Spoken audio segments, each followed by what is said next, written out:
منزلیں ہمیشہ انہی کو ملتی ہیں جو منزلیں تلاش کرتے ہیں۔ زندگی میں ایسے نہ جانے کتنے موقع آئیں گے جہاں آپ کو کسی کام کی پیچھے چھپی اللہ کی مصلحت سمجھ نہیں آئے گی۔ پھر چاہے آپ سے کوئی چیز چھین گئی ہو یا کوئی چیز ملنے والی ہو جس کی آپ دعا کر رہے ہیں، ہمیشہ دل کو یہ یقین دلاتے رہیں کہ میرا رب میرا برا کبھی نہیں چاہ سکتا۔ ہمیشہ یہ یاد رکھیں کہ خوشخبری کس کے لیے ہے؟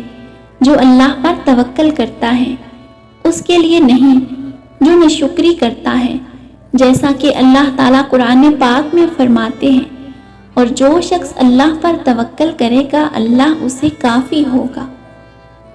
اپنے ذہن کو زیادہ الجھانے کی ضرورت ہی نہیں ہے۔ دل کو جب یہ بات پتہ ہو کہ میرا رب ہے تو بس پھر یہاں تمام سوچیں ختم ہو جاتی ہیں، یہاں اطمینان آ جاتا ہے۔ مگر جن کو اطمینان نہیں آتا اس کا کیا مطلب ہے کہ ان کے دل میں توکل کی کمی ہے، انہیں اللہ پر یقین نہیں ہے، اللہ پر بھروسہ نہیں ہے، اللہ سے جیسی محبت کرنی چاہیے ان کو ویسی نہیں ہے۔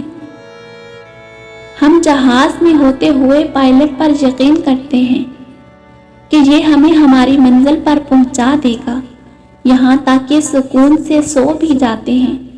ہم ڈاکٹر کے پاس جا کر یقین رکھتے ہیں کہ مجھے یہ جو دوائی لکھ کر دے رہا ہے صحیح دے رہا ہے۔ ایک اطمینان سا ہوتا ہے دل میں اور اسے ہم کھا بھی لیتے ہیں۔